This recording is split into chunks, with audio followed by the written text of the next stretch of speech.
With him, ang dati ko po ay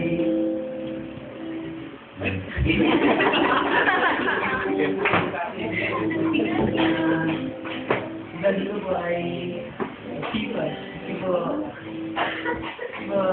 lagi kong pagka po may napunta ko sa bahay, lagi niya kong binibigyan ng gulay at aalis na tayo.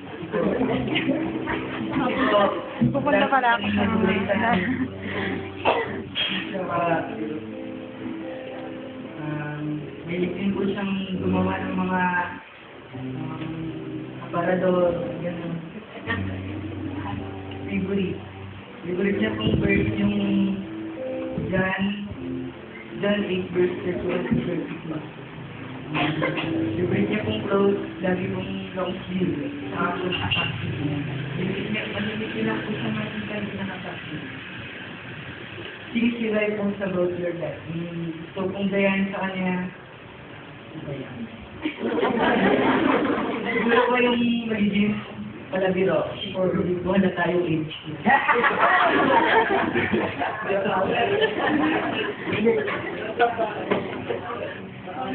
Magandang umaga po. Para akong kaputi. Gusto na sumulpot. Nagagaling ko lang po kasi sa Batangas.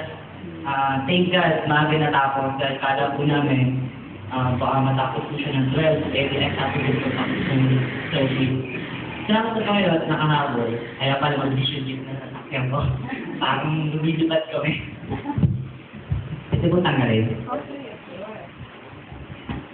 Ito, future dad. Kanina po sa orientation, yung pinaka-president po ng NCP ng CWTF, sinabi po niya, tinanong niya po bakit sa amin. At yung sa tinanong niyang yun, nag-isip ako. Kasi sabi niya, tumat yung kamay mga nakapate sa kanyang dad ng Happy Father's Day. Siyempre, as a honest person, hindi ako tumaas. Kasi alam ko na pag hindi ako naging honest, unang-unang magkakasala ako sa Diyos. Dahil sinungaling ako. Kaya di na ako tumaas. Tapos nabit daw kasi, yun nga, nakita ko yung dati ko kanina, paalis siya papunta ng palengke. Tapos ako'y kagigising ko lang din. At parang hindi sumakit sa isip ko na mabati siya. Kaya I feel good din dumating ako sa school. Kaya ngayon, I will take the opportunity para i-greet siya. It's better than late than never. Yun nga. Kaya Day, Happy Father's Day. Kahit na tanghali na. Tell something about your dad. Siya, napakabait. As in, mabait. Kahit na ako yung parang most hard-headed person.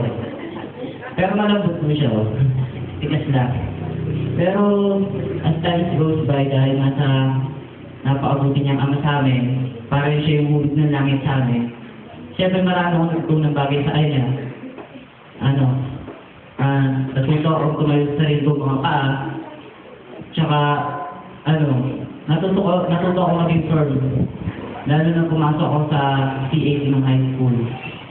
Sinabi niya sa akin na dapat maging matibay ako dahil may madami akong makakahilo na hindi mananampalataya. Kaya kailangan lang manindigan ako at sa ang pananampalataya. Panginoon.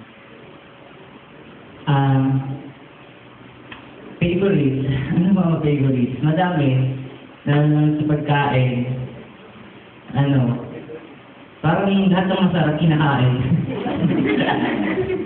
Kita naman, di ba? Pero improvement. Thing or things you like most about your dad? Ayun. Yung pagiging supportive niya, I really like it most. Kasi, eto na, college na ako. Doon ka na nakikita yung pagiging supportive niya, dahil na financially din. Tsaka, emotionally, kasi lagi niya akong pinapaalalahan na wag masyadong makipagbarkada. Although, nakikipag-friends ako, pero hanggang friends lang. Yun lang.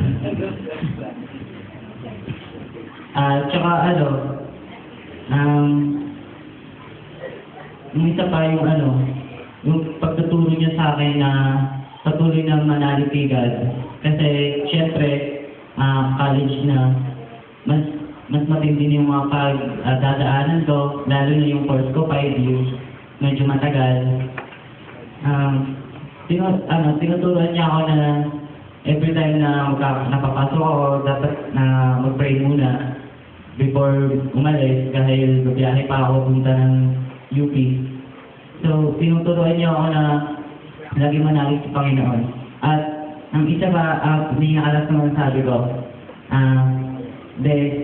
kahit na naging matigas ang ulo ko nung high school ako, hindi ako sumusunod sa mga pinipili ko sa akin. Masasabi ko this time, sa college time, siguro yung mga sinasabi mo, baka magawa ko na, or not baka, siguro magagawa ko na. At saka, isa pa, masasabi ko, mahal na mahal kita. Kasi, ikaw pinagmamalaki ko sa mga klase ko. You're the most that I ever had. Thank you po.